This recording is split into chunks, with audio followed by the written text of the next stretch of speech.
All right, guys, welcome back to another video. We got a lot to talk about today with the whole entire San Francisco situation. Companies are moving out, and this is just another example. Now, Skills is actually a gaming tech company, and they're not even that big of a market cap.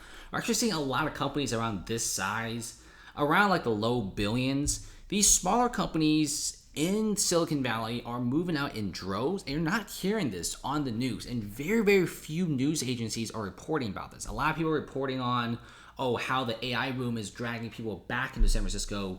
That's not entirely true. Yeah, you have a couple companies moving in. You have like 2 companies moving in and 20 moving out.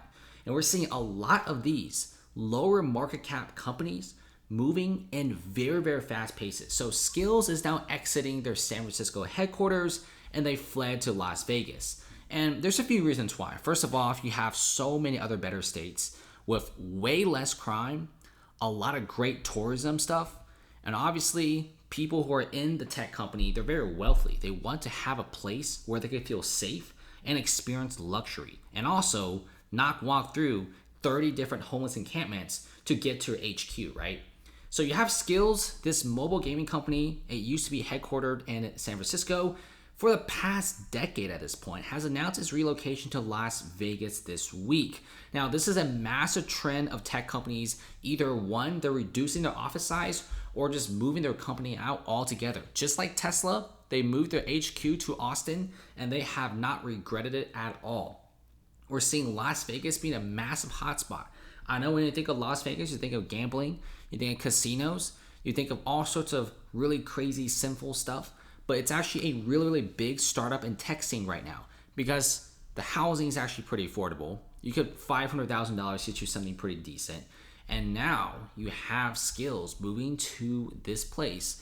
They are finding a 36,000 square feet office, previous owned by a famous Australian photographer. So now you do have Skills renting a fat office. Now, 36,000 square feet isn't small, and I'm sure Las Vegas really wished that they could get Skills to stay. Now, you also have a lot of other tech companies saying the same thing. Moving to Nevada was the best decision ever because, once again, taxes are fairly low. Crime is very low. It's a pretty nice tourism place. On the weekends, you have a lot of things to do. And also, for like $1 to $2 million, a lot of these startup bosses can actually buy themselves a very, very nice and fantastic mansion. This is why property prices in a lot of hot cities in Texas, for example, are actually going up in price. We're seeing a lot of big mansions being built, and a lot of people are buying these mansions in massive quantities. And check this out. It's a slow death for downtown San Francisco. You have closures of small retail stores that are never reported on the news because they're just very small. Okay, this is the first time where I saw a company in like the smaller sector, like Skills, that got reported. I think right now, San Francisco isn't just noticing these bigger corporations leaving, like Whole Foods, Nordstrom, Uniqlo, Uber is trying to leave as well. Twitter is thinking about leaving. They're not just thinking about the big companies, but they're also now starting to report on the smaller market cap companies, companies worth about $1 to $20 billion market cap. These smaller companies are usually never talked about, but they're fleeing quietly. They're fleeing in droves. This is why the vacancy rate for San Francisco went from 6% pre-pandemic to around 15% post-pandemic.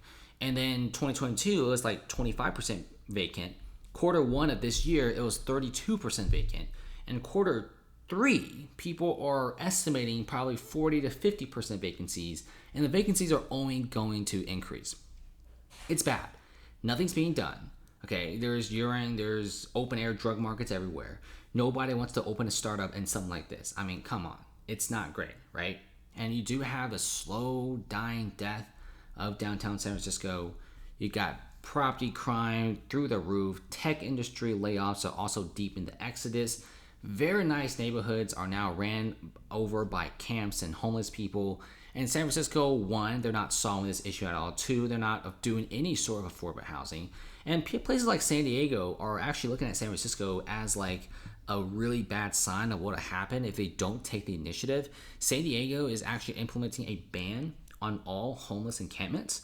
And they're also going to be doing a lot of stuff and services for the people who need help and people who are homeless. So San Diego is actually pretty freaked out. because they are a very vibrant tourist location, and they recently got complaints for a lot of the massive homeless encampments in people's businesses. They don't want to end up like another San Francisco, and they're actually doing things right here. And now you have a lot of people just simply leaving. Not to mention, remote work is very profitable, not only for the person working who could pretty much live anywhere, they could live somewhere cheap, but it's also very profitable for the bosses, right? CEOs don't have to pay that crazy amount of money. It's just a great thing. Remote work is awesome. And now you have the vacancy rates climbing at record paces. You have banking companies leaving. You have tech layoffs happening. You're seeing some company downsizing in fear of a recession. You're also getting a lot of these small mom and pop stores leaving for other parts of California, or just going to other places like the Midwest or Texas or like Florida.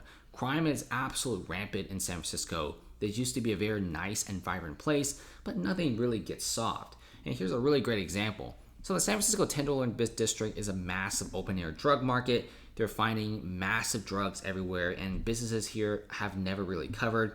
And the crazy thing is the Tenderloin District is actually a very good location in San Francisco. It's actually smack in the middle.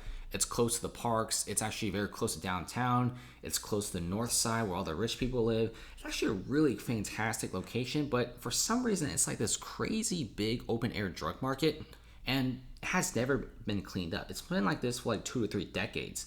And if you look at some of these business owners here, says that they've been in the Tenderloin District operating businesses for a very long time, and says that not one day that goes by where he doesn't pass by some sort of drug activity to work. He said that he's been very cautious about the law enforcement since they almost never do much. And now San Francisco is now saying, okay, it's time to crack down on drugs. But like I said before, if you talk to some of these business owners privately, they all say the same thing. The police comes in and waves for like a few days, a few weeks, and then they never come back again. And the whole thing is just never gets solved. And it really makes people angry, right? That you have property here, you have businesses here, and you pay crazy amount of taxes, and it's been decades, and they can't even solve this really simple issue. And a lot of the foreign business makers, the foreign small mom and pop stores are all saying the same thing, that back in their country, stuff like this never happens because it will easily get cleaned up, right? Like most cities in the world, you would not see like a straight up open air drug market. And San Francisco is supposed to be like a first world city, this startup capital, and they have like open air drug markets for decades. That's actually insane if you think about that. Go anywhere in the city, go to like any tier 1 city, you would not find something like this. Only San Francisco. And this is why people are sick of it. Everyone's like, I could go to Miami, I go to Las Vegas, I could go to Austin. Why do I have to stay in San Francisco? And with all these businesses leaving, you would think that San Francisco would do something about it, but they just don't, which really amazes me. It's a shame because this is one of my favorite cities in the US. Not anymore right now, but pre-pandemic, it was actually still a pretty great place to live despite all the craziness. Now it's just completely dead. People call it zombie land. Silicon Valley, a place like Palo Alto, the Stanford area, those places are still pretty vibrant because they have like the college, they have Google, they have Apple, but San Francisco itself has become a massive drug pit at this point, and nobody wants to go there for work or vacation.